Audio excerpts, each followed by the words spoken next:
Next நம்ம பார்க்க போகிற டாபிக் வந்து பார்த்தீங்கன்னா comparison of EMF of two cells using a potentiometer அப்படிங்கிற ஹெட்டிங் வந்து நம்ம பார்க்குறோம். மின்னழுத்தமானியை பயன்படுத்தி இரு மின்கலன்களின் மின்னியக்கு விசைகளை ஒப்பிடல் அப்படின்னு சொல்கிறோம். ஸோ இதுக்கு முன்னாடி வந்து நம்ம பொட்டன்ஷியோமீட்டரோட பிரின்சிபல் வந்து பார்த்துருந்தோம். மின்னழுத்தமானியினுடைய தத்துவம் என்ன அப்படிங்கிறத பார்த்துருந்தோம். அதில் என்ன தத்துவம் நம்ம சொல்லியிருந்தோம்? EMF of the cell directly proportional to balancing length இல்லையா? மின்கலனினுடைய மின்னியக்கு விசையானது அதனுடைய சமன்சை நீளத்திற்கு சமமானது அப்படின்னு நம்ம சொல்லியிருந்தோம். இப்போ நம்மக்கிட்ட 2 செல்ஸ் கொடுக்குறாங்க. 2 செல்லில் வந்து ஒரு செல்லோட இஎம்எஃப் வந்து நமக்கு தெரியும்னு வச்சுக்கலாம். இப்போ இன்னொரு செல்லோட இஎம்எஃப்பை எப்படி கணக்கிடுறது? அதுக்கு இந்த முறையை நம்ம பயன்படுத்தலாம். அல்லது 2 செல்களை வந்து நம்ம ஒப்பிட்டு பார்க்கணும் அப்படின்னாலும் இதை வந்து நம்ம தகவு மூலமாக நம்ம செக் பண்ணலாம். ஸோ அது எப்படி பண்ணுறாங்க அப்படிங்கிறத இங்கே நம்ம பார்க்க போகிறோம். சரி, சர்க்கியூட் வந்து முதல்ல நம்ம பார்த்துடலாம். இதில் முதல்ல பொட்டன்ஷியோமீட்டரோட 10 மீட்டர் நீளம் இருக்கிற வயரை இந்த இடத்துல நம்ம இப்படி காமிச்சிடுறோம். நான் முதல்ல உங்களுக்கு சொல்லியிருந்தேன், ஒரு உட்டன் போர்டில் 10 செக்மெண்ட்டாக பிரித்து 10 மீட்டர் வயரை வந்து ஒவ்வொரு மீட்டராக இருக்கிற மாதிரி பிரித்து வச்சுருப்பாங்க இல்லையா? மொத்தமாக 10 மீட்டர் நீளம், அதான் ஒவ்வொரு மீட்டர் இருக்கிற மாதிரி ஜிக்ஸாக்காக மாற்றி மாற்றி பைண்டிங் ஸ்க்ரூஸ் மூலமாக வச்சுருப்பாங்க. ஓகே, அப்போ இது வந்து 10 மீட்டர் நீளம் இருக்கக்கூடிய வயரை ஒரே ஒரு கோட்டின் மூலமாக நம்ம என்ன பண்ணிட்டோம்? சிடி அப்படின்னு நம்ம காமிச்சிட்டோம். ஓகே, இப்போ இங்கே சியிலேருந்து ஒரு கனெக்ஷன் எடுத்து ஒரு பேட்டரியில் நம்ம கொடுத்துட்றோம். இது ஒரு பேட்டரி. இதுக்கு அடுத்தது வந்து பார்த்தீங்கன்னா ஒரு கீ வந்து சர்க்கியூட்டில் கொடுத்துருக்கோம்.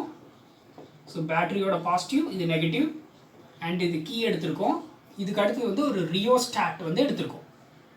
சரி, இங்கேருந்து கனெக்ஷன்ஸ் இப்படி கொண்டு வந்து இதில் நம்ம கனெக்ஷன் கொடுத்துருக்கோம். இது ஆர்ஹெச்.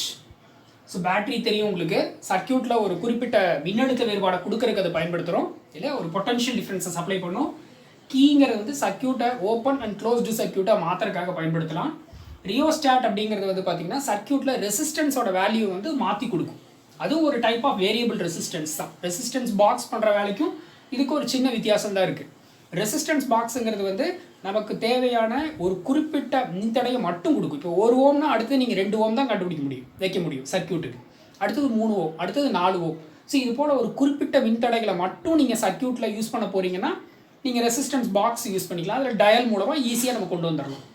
ரியோஸ்டாட் அப்படிங்கிறது ஒரு டிஃப்ரெண்ட்டாக ஒரு குறிப்பிட்ட ரேஞ்சுக்குள்ளே நிறைய மின்தடைகளை நீங்கள் அந்த சர்க்கியூட்டுக்கு கொடுக்க முடியும். இப்போ 1 ஓம்லேருந்து 2 ஓம்குள்ளே நீங்கள் இன்ஃபைனைட் வேல்யூஸை அதுக்கிட்ட நீங்கள் வாங்க முடியும். ஏன்னா அதில் நீங்கள் நகர்த்தும் போது அதுக்கு கொடுக்கக்கூடிய சர்க்கியூட்டு கொடுக்கக்கூடிய மின்தடை அளவில்லாததாக இருக்கும். ஒரு 0 ஒரு 1லேருந்து 10க்குள்ளே ஓம் சப்ளை பண்ணக்கூடிய ஒரு ரியோஸ்டாட் வந்து நிறைய மின்தடை மதிப்புகளை சர்க்கியூட்டுக்கு அது ப்ரொவைட் பண்ண முடியும். ரெண்டுமே அப்போ ரெசிஸ்டன்ஸ் பாக்ஸும் ரியோஸ்டாட்டும் இரண்டுமே வேரியபிள் ரெசிஸ்டன்ஸை சர்க்கியூட்டுக்கு ப்ரொவைட் பண்ணுதுன்னு நம்ம ஞாபகம் வச்சுக்கலாம். ஓகே, இப்போ இந்த சர்க்கியூட்டை நம்ம எப்போவுமே என்னென்னு சொல்லுவோம்? இது வந்து முதன்மை சுற்று அல்லது பிரைமரி சர்க்கியூட் அப்படின்னு நம்ம சொல்கிறோம். தமிழில் வந்து முதன்மை சுற்று. சரி, இப்போ ரெண்டாவதாக அடுத்தது நம்ம துணை சுற்று எடுக்க போகிறோம். துணை சுற்றில் இந்த சியிலேருந்து ஒரு கனெக்ஷன் எடுக்கிறீங்க. இந்த கனெக்ஷன் வந்து எங்கே முடியுது அப்படின்னா ஒரு ஸ்பெஷலி டிசைன்டு ஒரு ஸ்விட்சில் வந்து நம்ம முடிக்கும். அந்த ஸ்விட்ச் எப்படி இருக்குன்னு உங்களுக்கு நான் இங்கே சொல்லிடுறேன். இந்த ஸ்விட்ச் வந்து பார்த்தீங்கன்னா இந்த மாதிரி ஒரு பிளாஸ்டிக் போர்டில் 6 ஸ்க்ரூஸ் வந்து கொடுத்துருப்பாங்க. இது போல் 6 ஸ்க்ரூ இருக்குது. இதுக்கு பேர் என்ன அப்படின்னு பார்த்தீங்கன்னா டிபிடிடி ஸ்விட்ச் அப்படின்னு சொல்கிறோம். டபுள் போல் டபுள் த்ரோ ஸ்விட்ச். இதை இன்னும் ரொம்ப எளிமையாக எப்படி சொல்லுவாங்க அப்படின்னா 6 வே கீ அப்படின்னு சொல்லுவாங்க. 6 வழி சாவி அப்படின்னு வந்து இதை சொல்லலாம். 6 வே கீ. ஏன்னா இதில் 6 ஸ்க்ரூ இருக்குது.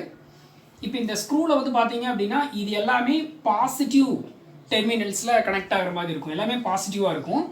இதெல்லாமே வந்து பார்த்தீங்கன்னா நெகட்டிவ் மாதிரி இருக்கும். ஒரு சைடு ஃபுல்லாக பாசிட்டிவ், இன்னொரு சைடு ஃபுல்லாக நெகட்டிவ் இருக்கும். ஸோ இதில் 6 பாயிண்ட்ஸ் வந்து இருக்குது, 6 ஸ்க்ரூஸ் வந்து இருக்குது. நடுவில் வந்து பார்த்தீங்க அப்படின்னா ஒரு ஸ்விட்ச் கொடுத்துருப்பாங்க. இந்த ஸ்விட்சை நீங்கள் ஏதாவது ஒரு பக்கம் தள்ளுற மாதிரி இருக்கும். சரி, இப்போ இதில் நம்ம அதே போல் 6 பாயிண்ட்ஸ் இருக்கிற 6 வே கீ வந்து இந்த இடத்துல எடுத்துட்டோம். இப்போ இந்த பாயிண்ட் எம் அப்படின்னு எடுத்துக்கலாம். இந்த பாயிண்ட் வந்து என். இப்போ இது எல்லாமே நம்ம என்னென்னு சொல்லியிருக்கோம்? இது எல்லாமே ப்ளஸ்ன்னு சொல்லியிருக்கோம் இல்லையா? இது எல்லாமே மைனஸ். இப்போ இந்த பகுதியில் இந்த ப்ளஸ்லேருந்து ஒரு வயர் எடுத்து இங்கே ஒரு செல்லுக்கு கனெக்ஷன் கொடுத்துறோம். இந்த மைனஸ் கூட இது ஒரு செல் ப்ளஸ் மைனஸ். இதோட இஎம்எஃப் Xi1 அப்படின்னு எடுத்துக்கலாம். இப்போ இங்கே அதே போல் நம்ம என்ன பண்ணியிருக்கோம்? இங்கேயும் ஒரு ப்ளஸ் மைனஸ் எடுத்து செல்லில் கனெக்ஷன் கொடுத்துட்டோம். இது ரெண்டாவது செல், இதனோட இஎம்எஃப் Xi2 அப்படின்னு எடுத்துக்கிறேன். இப்போ இந்த சியிலேருந்து எம்ங்கிற பாயிண்ட் கனெக்ஷன் கொடுத்துருக்கோம். அடுத்தது என்லேருந்து கனெக்ஷன் எடுத்து ஒரு கேல்வனோமீட்டர், அடுத்ததாக ஒரு ஹை ரெசிஸ்டன்ஸ்லேருந்து ஒரு ஜாக்கிக்கு கனெக்ஷன் கொடுத்துட்றோம். ஓகே, இப்போ சர்க்கியூட்டில் வந்து பார்த்தீங்க அப்படின்னா என்னென்ன இருக்குது, முதல்ல சர்க்கியூட் நல்லா ஞாபகம் வச்சுக்கோங்க. ஃபஸ்ட்டு வந்து பிரைமரி சர்க்கியூட், முதன்மை சுற்றில் ஒரு பேட்டரி, கீ, ரியோஸ்டாட். அடுத்தது வந்து துணை சுற்று செகண்டரி சர்க்கியூட், அதில் வந்து ஒரு டிபிடிடி ஸ்விட்ச் அல்லனா 6-வே கீ, அதுக்கடுத்தது galvanometer, high resistance, finally Jackie. இப்போ இது எப்படி நம்ம செய்கிறது அப்படின்னா, நம்ம முதல்ல தத்துவம் நடத்தும் போது எப்படி சொல்லியிருந்தோமோ அதே தான் இங்கேயும் திருப்பி. இதில் 10 மீட்டர் நீளம் உள்ள கம்பி இருக்குது. நீங்கள் ஜாக்கி மூலமாக என்ன பண்ணுறீங்க அப்படின்னா, முதல்ல அந்த ஒவ்வொரு கம்பியாக தொட்டுக்கிட்டே வர்றீங்க. இப்போ நீங்கள் ஃபஸ்ட்டு கம்பியை தொடும்போது கேல்வனோமீட்டரோட டிஃப்ளெக்ஷன் ஒரு பக்கம் வரும். ரெண்டாவது மூன்றாவது கம்பிகளை தொடுறீங்க, ஒரே சைடில் டிஃப்ளெக்ஷன் வருதுன்னு வச்சுக்கலாம். இப்போ நீங்கள் 4வது கம்பியை தொட்டிங்க அப்படின்னா டிஃப்ளெக்ஷன் மாறுதுன்னு வச்சுக்கோங்க. இப்போ இந்த 3-4 கம்பிகளுக்கு நடுவில் ஏதோ ஒரு பாயிண்டில் தான் கண்டிப்பாக இந்த பேலன்சிங் லென்த் இருக்குது இல்லையா. அப்போ இந்த முதல் பேட்டரி கொடுக்கக்கூடிய மின்னழுத்த வேறுபாடு இந்த சர்க்கியூட்டில் ஃப்ளோ ஆகிட்டுருக்கு. இப்போ நீங்கள் என்ன பண்ணுறீங்க அப்படின்னா, இந்த நடுவில் இங்கே ஒரு ஸ்விட்ச் கொடுத்துருக்கோம், அந்த ஸ்விட்சை ஒரு பக்கம் தள்ளி விடுறீங்க. அப்போ சர்க்கியூட்டில் ஏதாவது ஒரு செல்லு மட்டும் சர்க்கியூட்டில் கனெக்ட் ஆகிருக்கும். மேபி ஃபஸ்ட்டு செல் கனெக்ட் ஆகுதுன்னு வச்சுக்கலாம். சர்க்கியூட்டில் ஃபஸ்ட்டு செல் கனெக்ட் ஆகிருக்கு. எப்போ இந்த பேட்டரியோட பொட்டன்ஷியல் டிஃப்ரென்ஸும் இந்த செல்லோட இஎம்எஃப்பும் பேலன்ஸ் ஆகுமோ அப்போ சர்க்கியூட்டில் 0 கரண்ட் ஃப்ளோ ஆகும், கேல்வனோமீட்டர் 0 டிஃப்ளெக்ஷன் காமிக்கும். நம்ம அதான் கண்டுபிடிக்க ட்ரை பண்ணுறோம். அப்போது அந்த பொட்டன்ஷியோமீட்டரில் இருக்கக்கூடிய அந்த வயரில் தொடர்ச்சியாக நீங்கள் என்ன பண்ணுறீங்க, இங்கேருந்து அப்படியே ஜாக்கியை மூவ் பண்ணி கொண்டு வந்துகிட்டே இருக்கீங்க. ஒரு குறிப்பிட்ட பாயிண்டில் கேல்வனோமீட்டர் 0 டிஃப்ளெக்ஷன் காமிக்குது. அப்போ உங்களுக்கு என்ன லென்த் வருதோ, ஃபார் எக்ஸாம்பிள் வந்து ஒரு 247 அப்படிங்கிற சென்டிமீட்டரில் யூ கெட் தி 0 டிஃப்ளெக்ஷன் இந்த கேல்வனோமீட்டர்னு வச்சுக்கலாம். அதுதான் பேலன்சிங் லென்த் ஆஃப் ஃபஸ்ட்டு செல் இல்லையா. அப்போ ஈக்குவேஷன் நீங்கள் எப்படி எழுதலாம், Xi1 ஈக்குவல் டு IRL1 அப்படின்னு எடுத்துக்கலாம். ஐங்கிறது இந்த சர்க்கியூட்டில் பாயக்கூடிய கரண்ட், அண்ட் ஆருங்கிறது வந்து பார்த்தீங்க அப்படின்னா ரெசிஸ்டன்ஸ் பர் யூனிட் லென்த் அப்படின்னு நம்ம சொல்கிறோம். L1ங்கிறது பேலன்சிங் லென்த். ஓகே, இது ஈக்குவேஷன் நம்பர் 1. இப்போ அதே போல் அடுத்ததாக ஸ்விட்சை இந்த பக்கம் தள்ளுறீங்க. இந்த ஸ்விட்சை வந்து Xi2ங்கிற இஎம்எஃப் இருக்குது, இந்த செல் சர்க்கியூட்டில் கனெக்ட் ஆகிருக்கும். இந்த Xi1ங்கிற இஎம்எஃப் இருக்க செல் டிஸ்கனெக்ட் ஆகிடும். நீங்கள் வந்து ஸ்விட்சை எந்த பக்கம் தள்ளுறீங்களோ அப்போ அந்த ஒரு செல் மட்டும் தான் சர்க்கியூட்டில் கனெக்டடாக இருக்கும், இன்னொரு செல் டிஸ்கனெக்ட் ஆகிடும். சரி, இப்போ நம்ம இந்த ரெண்டாவது செல்லை சர்க்கியூட்டில் கனெக்ட் பண்ணுறதுக்கு ஸ்விட்சை இந்த பக்கம் கொடுத்துருக்கோம், இது கனெக்ட் ஆகுது. முதல்ல இருந்து நீங்கள் பார்த்த மாதிரியே என்ன பண்ணுறீங்கன்னா, அந்த ஜாக்கி வந்து மூவ் பண்ணிகிட்டே வரீங்க. ஒரு குறிப்பிட்ட பாயிண்ட்டுக்கு வரும்போது கேல்வனோமீட்டர் 0 டிஃப்ளெக்ஷன் காமிக்கும். ஸோ எப்போ 0 டிஃப்ளெக்ஷன் காமிக்குதோ அப்போ balancing length of second cell உங்களுக்கு கிடச்சிரும். ஸோ இதோட மின்னழுத்த வேறுபாடு, பேட்டரி கொடுக்கக்கூடிய மின்னழுத்த வேறுபாடு இந்த செல்லோட இஎம்எஃப்க்கு வந்து சமமாயிருது, மின்னியக்கு விசைக்கு சமமாயிருது. அப்போது சுழிவிலகலாக கேல்வனோமீட்டர் காமிக்குது. அப்போ ரெண்டாவது செல்லுக்கு எப்படி எழுதலாம், Xi2 ஈக்குவல் டு IRL2ன்னு எழுதலாம். இது சமன்பாடு 2. சமன்பாடு 1 சமன்பாடு 2ஆல் வருங்க, என்னென்ன ஆயிரும், அப்போ Xi1 by Xi2 equal to IRL1 divided by IRL2. So IR will be getting cancelled. So remaining என்ன இருக்கும், Xi1 by Xi2 equal to L1 by L2 அப்படின்னு கிடைக்கும். ஸோ இதுதான் வந்து பார்த்தீங்கன்னா நமக்கு தேவையான சமன்பாடு. சப்போஸ் இந்த சமன்பாட்டில் இந்த Xi2 வந்து உங்களுக்கு தெரியும்னு வச்சுக்கலாம், அதாவது ரெண்டாவது இந்த செல்லோட இஎம்எஃப் வந்து உங்களுக்கு தெரியும் அப்படின்னு வச்சுக்கோங்க. இந்த முதல் செல்லோட இஎம்எஃப் நீங்கள் கணக்கீட்டில் கண்டுபிடிக்க முடியும். எப்படி, இப்போ Xi1 ஈக்குவல் டு என்ன எழுதிடலாம், Xi2 இங்கே பெருக்கியிருக்கேன், இப்போ Xi2 into L1 by L2 அப்படின்னு எழுதலாம். இப்போ இந்த L1 L2 கொடுத்துருவாங்க, Xi2 கொடுத்துருவாங்க, நீங்கள் Xi1 கால்குலேட் பண்ணலாம். அப்போ இந்த கொஸ்டின் வந்து ரொம்ப முக்கியமான ஒரு கொஸ்டின் எக்ஸாம் பாயிண்ட் ஆஃப் வியூவில்.